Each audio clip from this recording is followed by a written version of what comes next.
When did you realize you married the wrong sibling? I knew she was really concerned for her sister if I divorced her. She knew how I treated Annie and how Annie was about to lose it all. I told Marie to help me look after the children once in a while and I would look for proof. I also made Marie promise me that she would not tell Annie anything. I did just that. I would wait for Annie to leave her phone and then I connected it to mine so I got all her messages. The day she told me she would have a get-together with her girlfriends in the suburbs for 3 days, I agreed. I had already let go of any feelings for Annie at this point. She was a bad wife and an unfit mother who was never there with the kids. I knew the girlfriend's tale was a lie. She was going to meet with the Tim guy. I had asked Marie beforehand to help me get in contact with the man's wife after she said she saw his profile on Facebook. I texted the wife and we met up that day and I told and showed her everything. She said she already suspected it but had no proof. She said Tim told her he had to travel for business and would be back after 3 days. Ironic.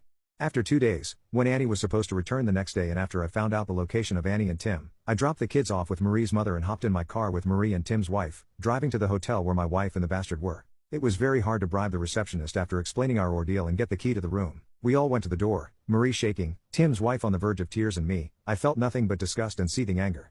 We walked in on them in the act and armed with my phone ready, I snapped away before they could cover themselves. Annie began to beg. Marie walked up to her and slapped her while crying. Why would you do this? You had everything. Look at what you've done to yourself and your kids. I left immediately with Marie, letting Tim's wife hit and yell at her unfaithful husband as she threatened divorce. I didn't bother to talk to Tim or Annie who begged me. I just left. We drove in silence till I got to my house. That's when I let it all out for the last time, screaming and crying in pain as Marie calmed me down. Once I was calm and with Marie watching, I sent the pictures and the chats to her mother and the contacts of the family members I knew. I also posted it on the timeline of every single page she had. Marie apologized as though it was her fault, the innocent woman crying over her foolish sister. I didn't leave the house even as Marie went to bring the kids back. Annie didn't come home either and there were a lot of messages on my phone from her family but I ignored it. That night, Marie and I slept together. No, we didn't actually hook up, but we fell asleep on the couch together after putting the kids to bed.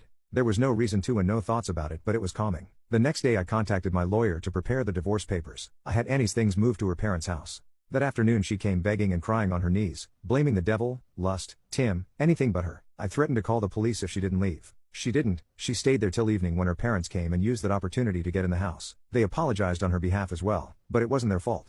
They understood my decision to leave her and begged that they be able to see their grandchildren when everything was over. They were very disappointed in Annie, everyone was. When Annie saw Marie in the house, she began to say it was all her sister's plan from the beginning, that Marie wanted to take me away from her. That was the second time Marie slapped her, telling her if she had been a fit mother she wouldn't have to be here and her marriage to me would have been fine but Annie chose to mess around. I threw her out of my house eventually. I didn't care where she went. The divorce happened and like the court ordered, I split everything in half and gave half to her. I was with Marie for a while as per her request as I searched for a house, possibly in another state. Thankfully the kids did not miss a mother that was never there. They were too young anyway, they felt better being with their Aunt Marie. Things settled after a few months and I was on my feet again, mentally. I didn't care where or what Annie did and I haven't seen her since but the times I did, she would burst into tears begging me. Marie, like I said, was an amazing woman and just what I needed in my life. She brought me peace and healed me and after 2 years we were together, then engaged and about to get married.